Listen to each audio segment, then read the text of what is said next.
and welcome to the Bro Force Squad podcast. Today is a very special episode.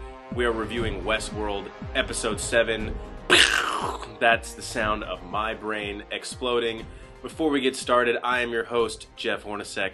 Alongside me, as always, is Alex English. And Alex, we're going to class it up a little bit tonight. No, I do not have my standard Cabernet Sauvignon that I'm drinking, but this episode is French, the title of it, and I believe that you have the ability to pronounce it. So instead of spending the full 40 minutes of me trying to do so, would you like to grace our listeners with some knowledge? Croissant. That's how I warm up for French. Trompe-l'œil. Oh. Yeah. It's incredible that you got into French character for even 10 seconds, and yet you didn't surrender a war. Tip of the cap to you for that. You should check on Liechtenstein. I think they're gone. I believe they've waved the white flag.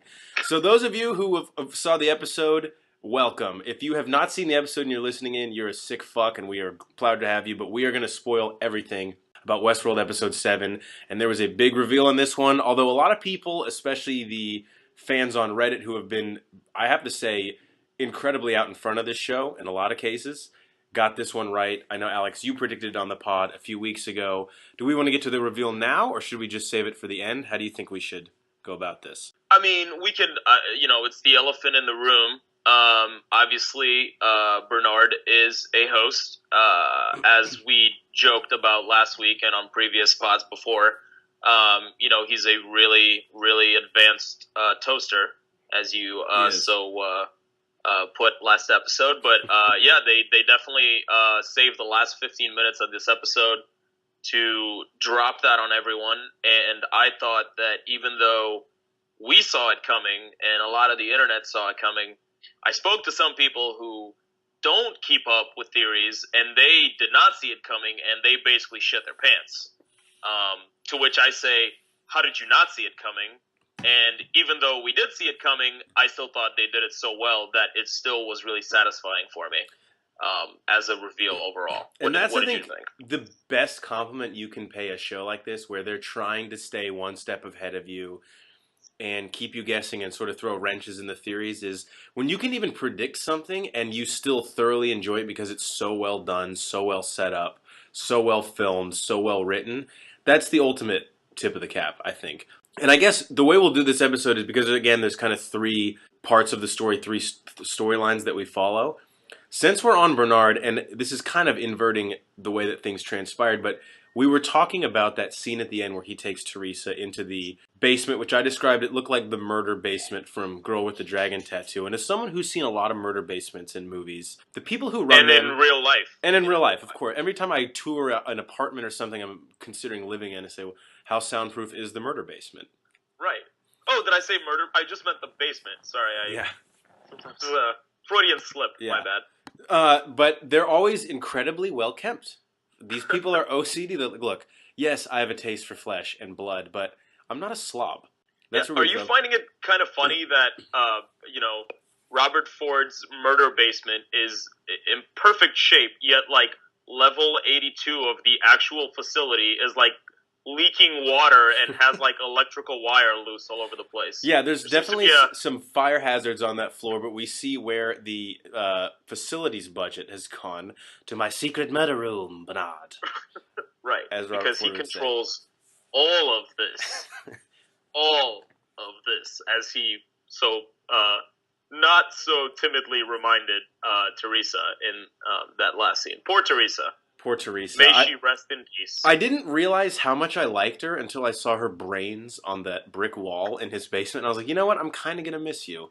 Okay, so let's go back to episode 1, right? Do you remember us? We were like, wow, that's Teresa. She's such a bitch. Yeah. Just out there for Robert Ford's job. And that poor Anthony Hopkins, he's just such a nice, sweet grandpa.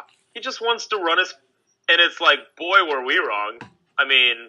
I believe I called Teresa a vulture on many occasions. Yes. And meanwhile, she was basically just a pawn for the Corporation Delos and basically no match for Anthony Hopkins's, I don't want to say acting chops, because I thought she crushed it in that scene. That was one of her strongest scenes, for sure. Oh, man, like, we've mentioned Emmy tapes before, but, like, hey, I know you're Danish, and they probably don't know what the fuck an Emmy is, but you could just, why not? Just send it in.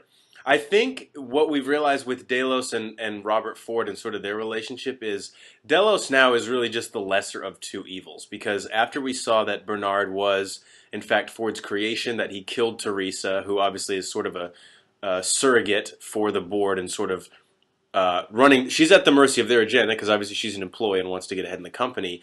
But we thought that they were ill-intentioned, and now we realize that, yeah, I mean, they may have been, but definitely pales in comparison to whatever the fuck Robert Ford has in mind. And even more so than that, his methods of getting it. I'm convinced now that if an infant were to stand in his way of whatever he's trying to get done, that the infant would just simply have to be dealt with. Yeah, you're not kidding, right? I mean, he is clearly just obsessed with the idea of being in control of this place. That's all he knows, and he's gonna do whatever it takes to make sure it stays that way.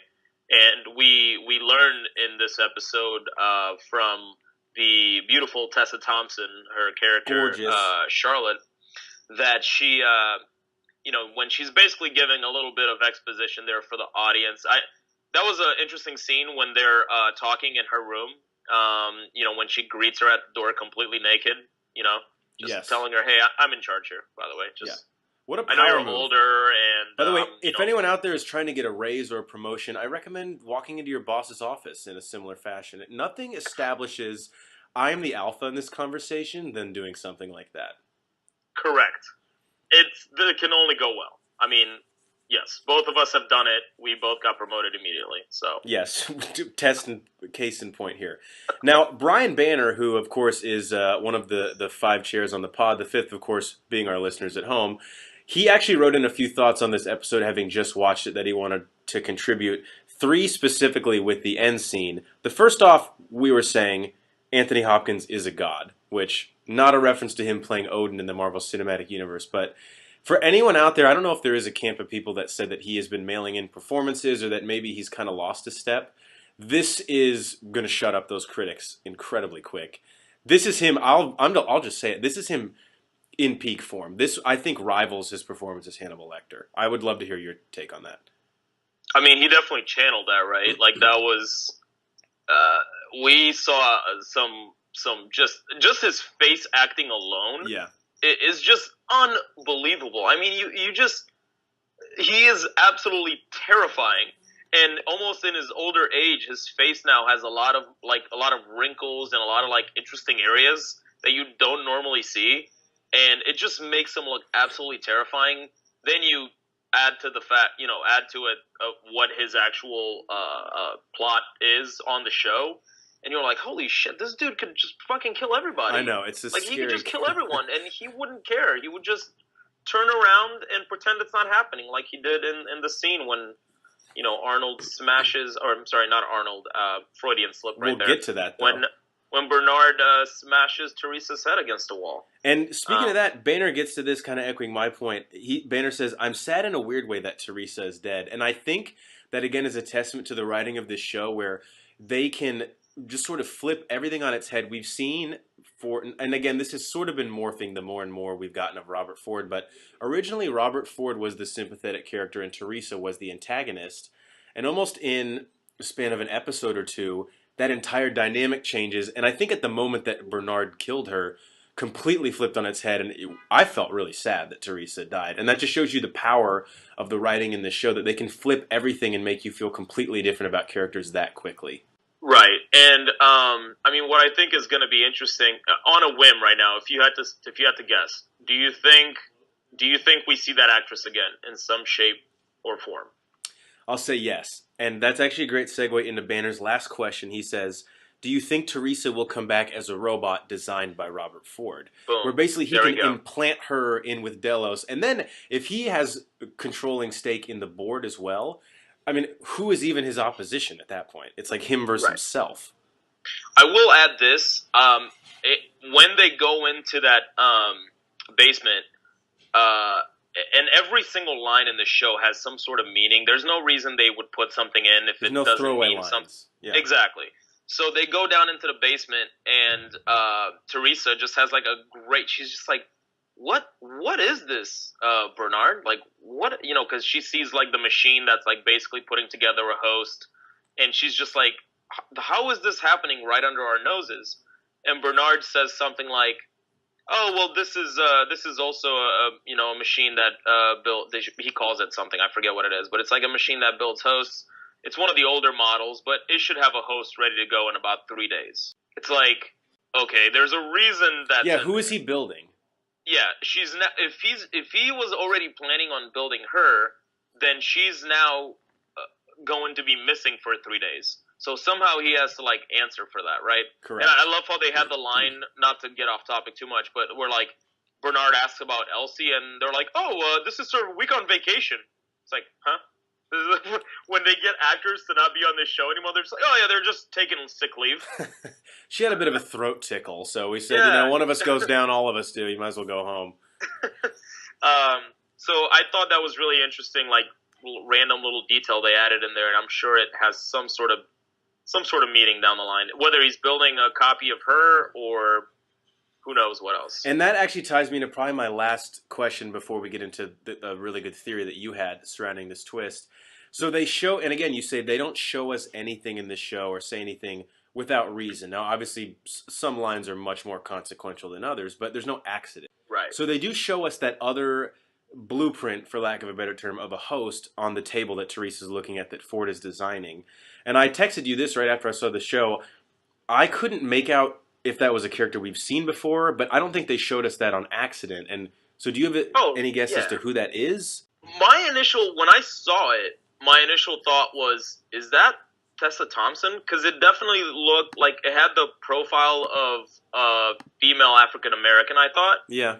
And then, but her hair was different. Yeah. Now, I don't know. But again, it's a sketch. I mean, it doesn't have to be... Right. The difference is when they showed Bernard's blueprint, his hair was exactly the same. Correct. Which, again, like, I believe that they do everything with a purpose. So it doesn't necessarily have to mean that that's going to be Charlotte, or that he's already made Charlotte and Charlotte is actually... I was going to say, so let's ask this then. Let's say that blueprint is Charlotte. Is Charlotte already a host, or is he planning on pulling the old Teresa, maybe using Teresa to lure Charlotte into Westworld or something, like her disappearance, and then Charlotte's face has a date with the brick wall as well? Because there's two... I mean, we don't know how far deep Ford already is with this plan, or if he's just now starting to lay set the thing into motion. Well, he said the thing where, Teresa kind of challenges him, and she's like, the board will not stand for this. And he's like, oh, the board's not going to do anything. Like, they've done this before. You just happen to be the one they sent now. Yeah, he's like, I bought them some gift baskets, and we smoothed that out real quick. Yeah. Have you had edible arrangements? Yeah. Have you had a Toblerone recently? Yeah. So it ends you wars. think this is going to stand a chance? No. I sent them all Toblerones. The big kind, the airport size. And some of the Cracker Barrel cheeses. The good ones, not the rubbery tasting ones. Crushed pepper. Now I'm hungry. But anyways, it's just really hard. I guess my hope is that Charlotte is not a host, and the reason why I say that is that's because what I want to. Yeah, she's kind of our only contact with the bigger picture, right? If this show is going to go on for 5 seasons, and we should add that they officially announced that it's been renewed to the surprise of literally no one, except maybe the other Hemsworth, who, like, you sent me a link where he was like, I don't know if they're going to renew it. Like, it's dude. Stop. Like, look, I get you have to be politically correct and don't want to, like, get ahead of yourself, but I also know you're listed like 15th on the cast, so you probably don't know anything. But come on. But I like having that link, and to have an actress as good as Tessa Thompson, and her character is very interesting. I mean, she's already like, we've seen her like basically seducing to get information from the British dude at the bar. We've seen her basically just having sex with a host like it's nothing. Like, So is this something that's completely normal now in the regular world? Like, this show eventually is going to take us outside the park. They can't go 5 years in the park, right? Which So is, I she's think, that going to be a link. big. That could be almost, and I hate to reference this because it was executed horribly, but almost like the movie The Town with M. Night Shyamalan, where a big part of the twist is like, when and where is this actually even taking place?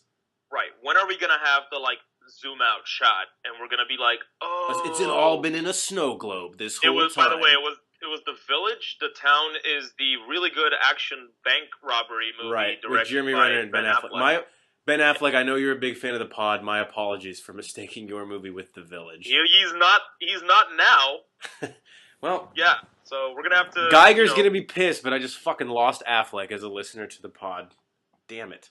I'm sure he'll get him back. It'll be fine. So, sorry, last thing I wanted to address, because you had a great theory before we got on, and this has probably been floated around by a few of the other people that are way up on top of this show, but Bernard could potentially have been created in the image of Arnold, to the point where he's basically an exact replica of him as Robert Ford's partner.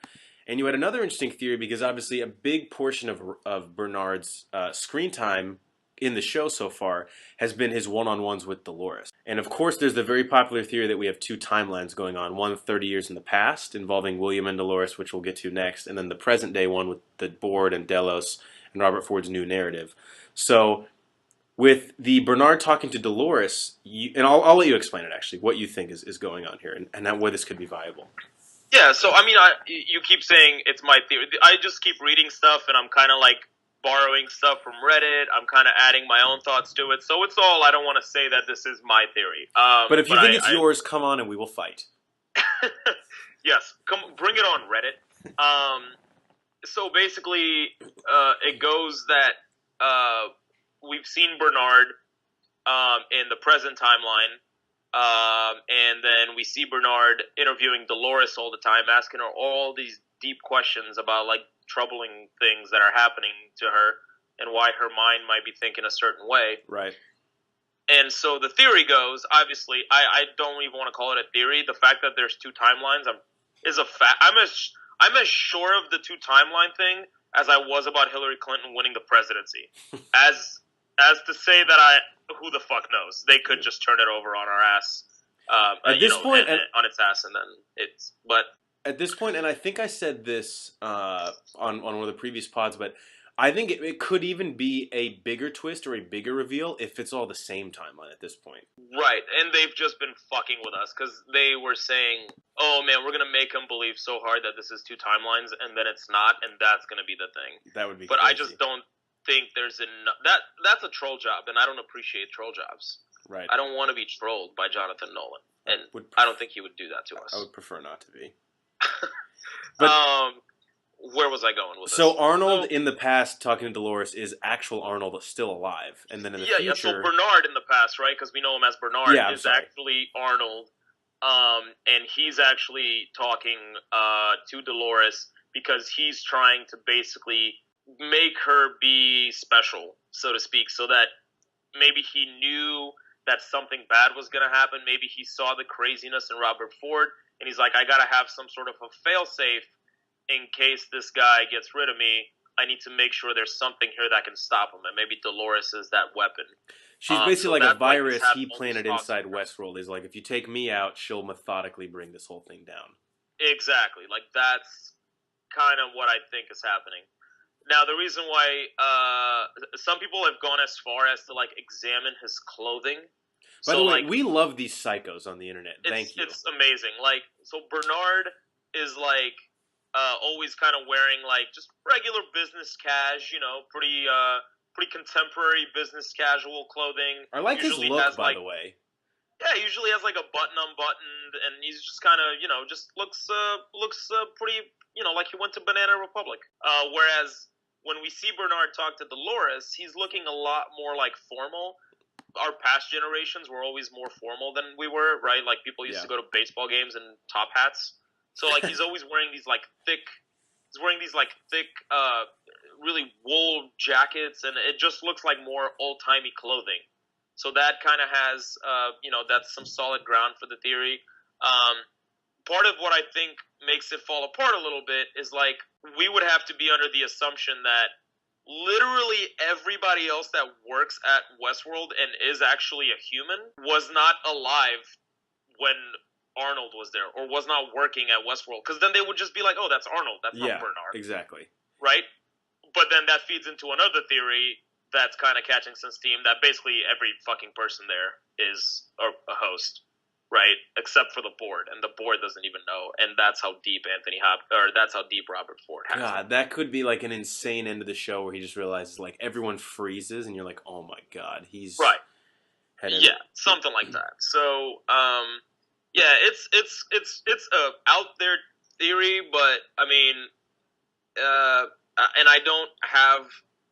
It's hard to really. I would have to like literally have a storyboard and try to break this all down for it to make more sense. Than I'm just kind of rambling right now, but I think it's something to keep an eye on as we head into the last 3 episodes of the season. Yeah, and so that was kind of the big, obviously, part of this episode. The big chunk of it was Bernard, and then the issue with the board and Robert Ford's manipulation of them. So there's 2 other storylines in this that were still really good and had a lot of, I think, good developments in them, but did not take up the majority of the headspace as the Bernard reveal.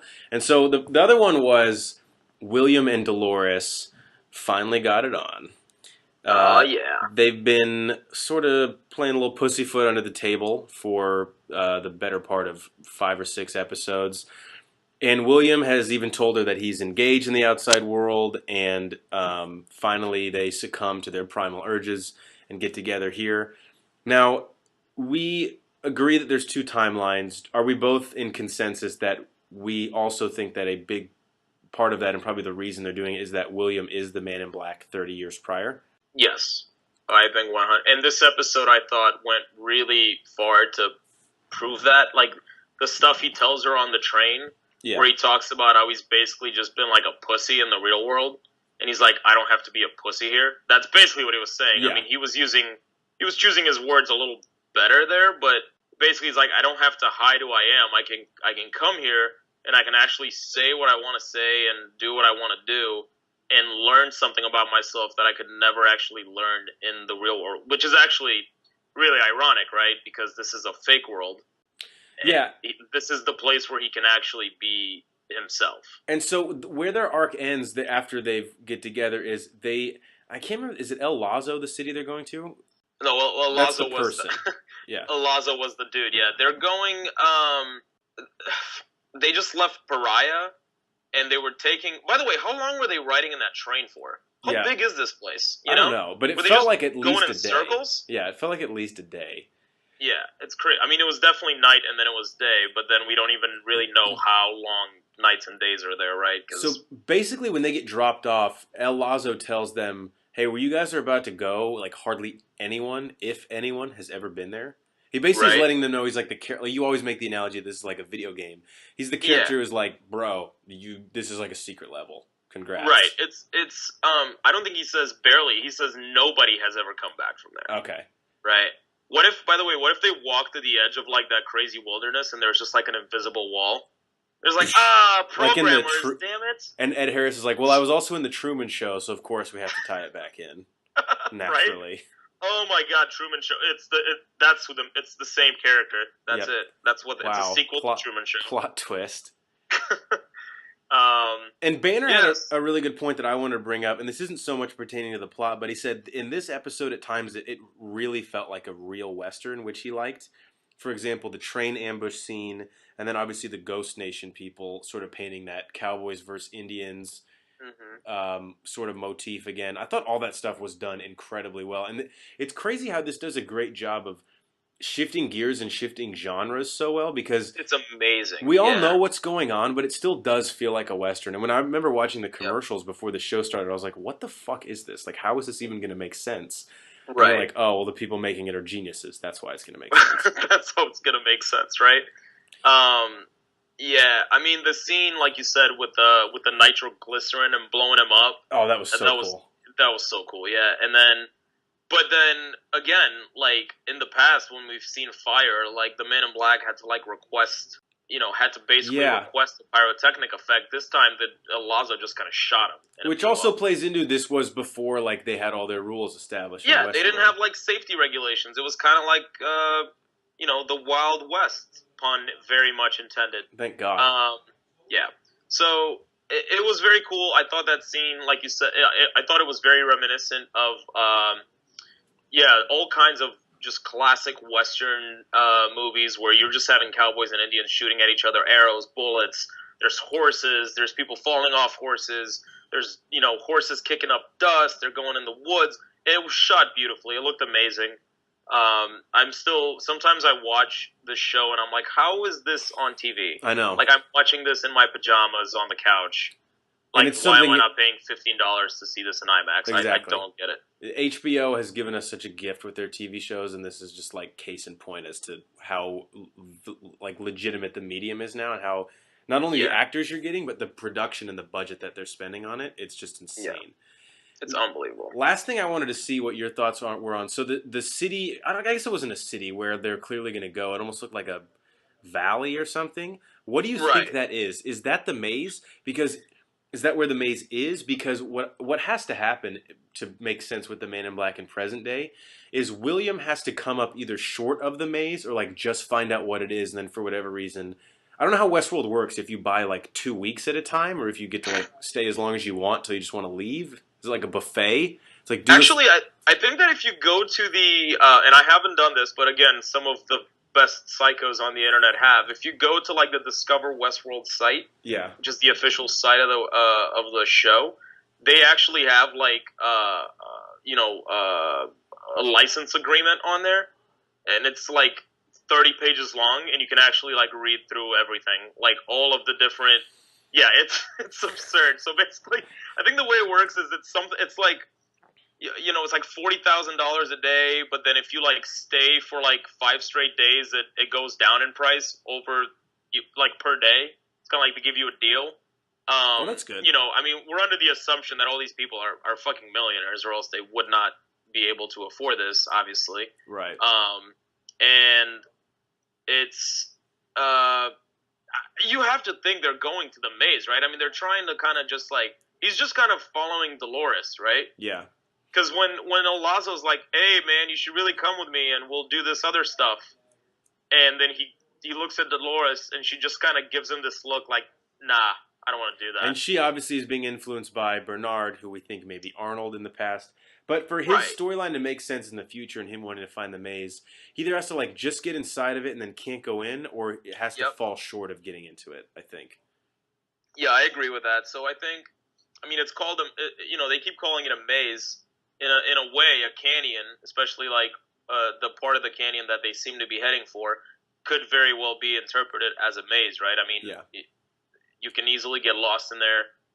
So I think, that's what we're gonna see. We're gonna see them try to go on this adventure and find whatever it is in the center of the maze. And I think he's not gonna be able to get there, which then would explain his obsession with coming back over and over again to try to get back. Like even at this point, he's trying to get back to the same Right. spot he was 30 years ago. So I'm hoping Which he is- gets there and realizes like, oh, you did one step before wrong, and now you Right, can't go in. like actually Dolores like was not the key, which is why, or maybe she was. I don't know, because remember we see him in the pilot episode, and he just like says, "We've known each other a long time, Dolores. Let's like rekindle our friendship," and she's like freaking out, scared. Yeah.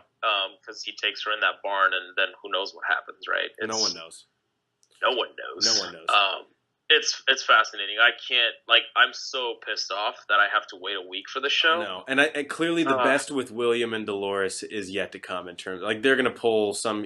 We may be right about the timelines and him being the Man in Black, but if we think that's the only reveal that they have left in store for us, I think we're brutally underestimating Jonathan Nolan.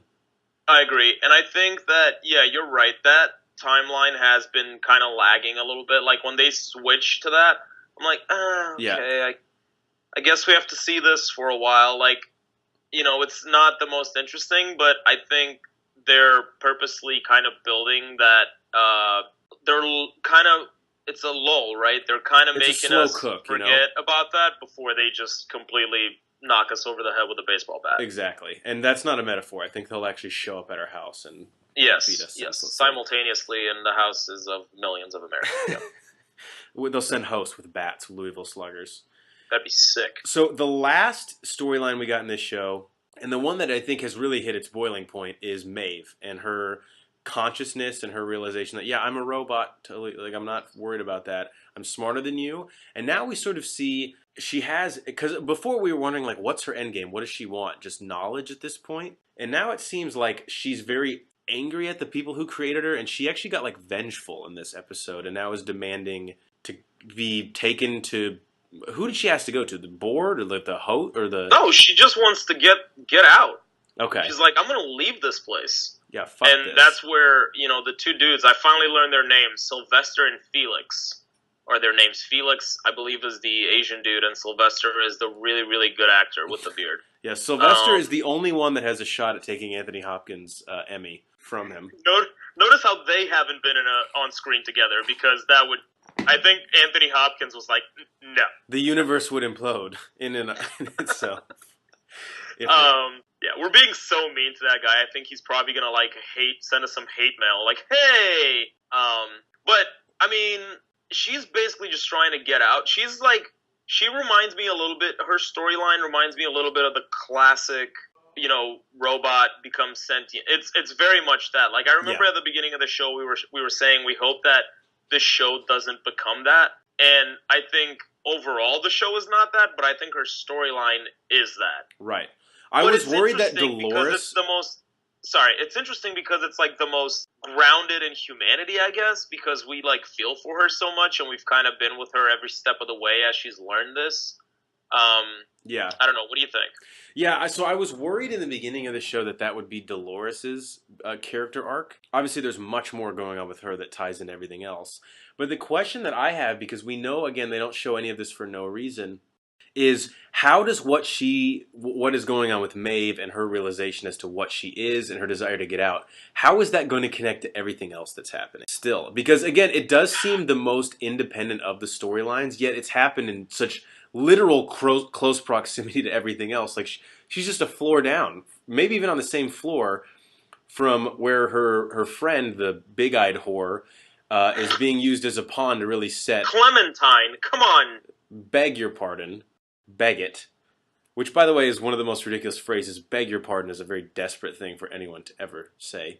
But... Agreed. I digest. What is she doing? And, like, if she gets out, what happens then? Like, is that maybe part of a future season where it's like Maeve in the real world just like crazy and freaking out and like people don't know she's a robot? Like, I just thought of this. I love this. So the theory's it may sound completely ridiculous, but how about this, right? She's, like I was just saying, she's been by far the most grounded story, in the sense that we've seen her go through this struggle and learn. Basically every episode she's adding building blocks to what her knowledge and what she can do, and she's kind of learning about herself and what she is and what she can do to make her life better, which is what we all try to do all the time, is make our lives better, right? But usually with more clothes on, but not all of us, I guess. Right. Not if you're into crack, but maybe that's your version of making your life big. I digress. Or I digest. She is going to somehow, against all odds, get out, right? And she will be our camera that zooms out. Because we've seen this through her lens, right? Wouldn't it make sense for her to be that character who shows us that? That would make sense, right? Yeah, so that would be a great reveal and just a natural way to do it, as opposed to like, oh, by the way, this is where this was set. Right. Yeah, you can't just... It has to be...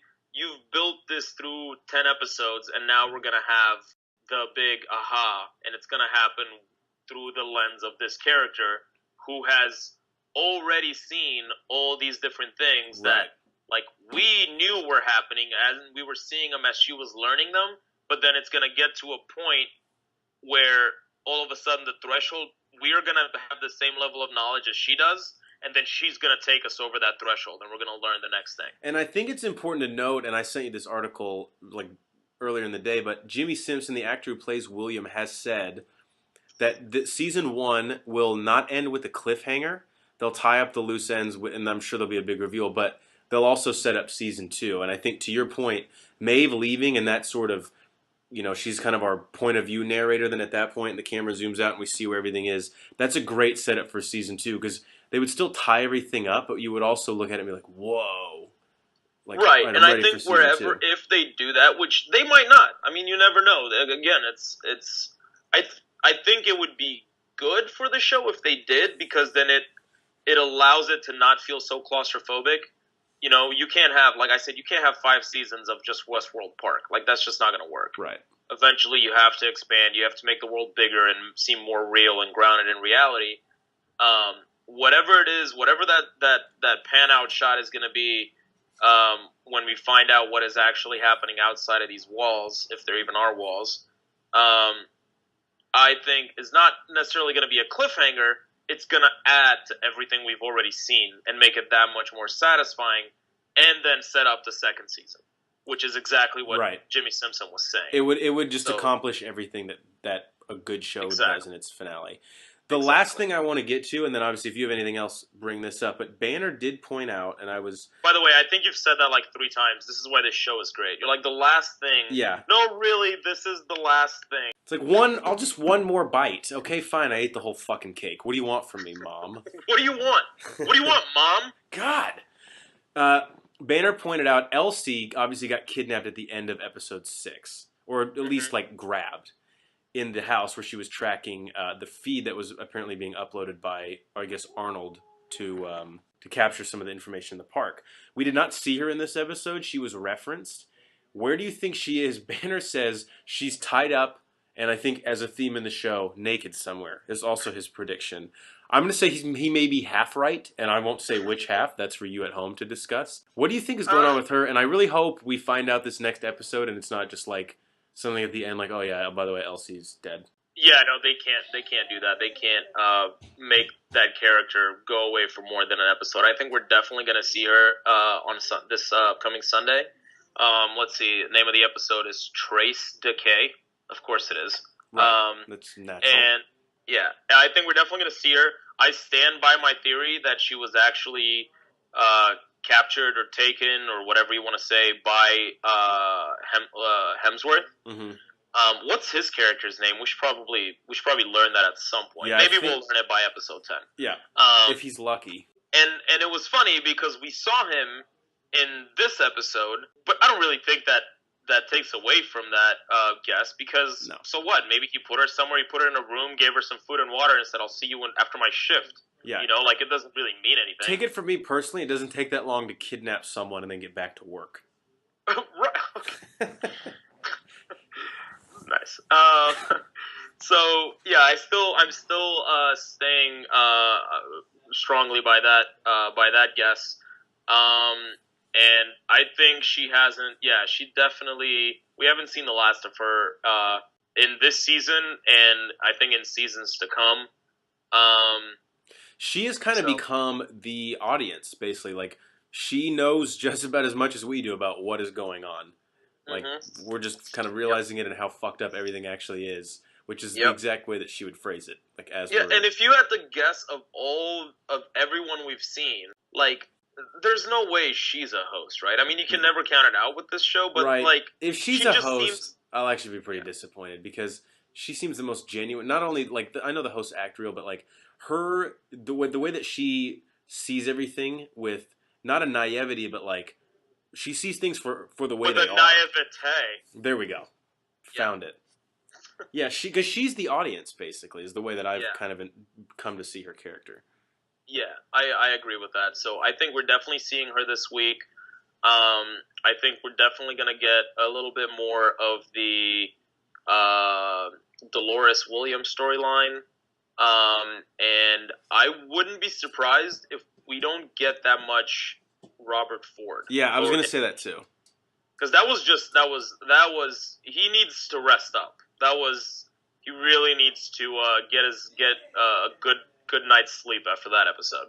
Yeah, and Anthony Hopkins has earned a good night's sleep after that fucking acting. Exactly. I think we're going to get some Tessa Thompson. I think we're going to get some Elsie. Again, we don't watch the next time on because I feel like they give away too much. Yeah. I've learned to like. I So was charging my PlayStation controller the other day and had to freak out and like jump up and smash it to stop. no, you like broke your TV and you Like, had to. well, This it is the seems a bit sacrifice that we do. seems a bit drastic, but we understand. Your head is in the right place. And I mean, looking at the title, Trace Decay, you could almost say that it probably has something to do with like trace information, like what Elsie was out there like trying to find. So maybe it has something to do Oh with yeah, okay. how to get rid of that.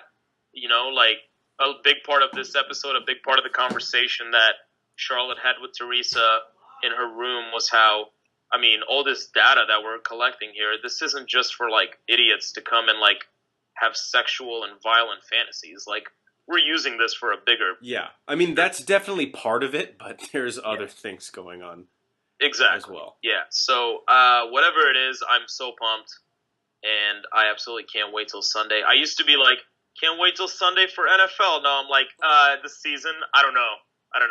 Yeah, and since my team doesn't play on Sunday night this week, I think this will be another. We may get the pod out a day earlier than you guys are used to next week because I think I'll be able to watch Sunday night, luckily. For sure. So, all right, that'll do it for us on Westworld Episode 7. We are the Bro Force Squad. Thank you guys so much for listening in. As always, please chime in with your thoughts, with your theories, with your comments. If you have any good recipes, send those at. Not related to the show, just we like to eat. That's Alex English. I am Jeff Hornacek. Be sure to subscribe to us on iTunes and YouTube. Bro Force Squad, 3 words. Search for it. Check out our Twitter, Bro Force Squad, and of course our website, broforcesquad.com. Thanks as always, and we will see you next week.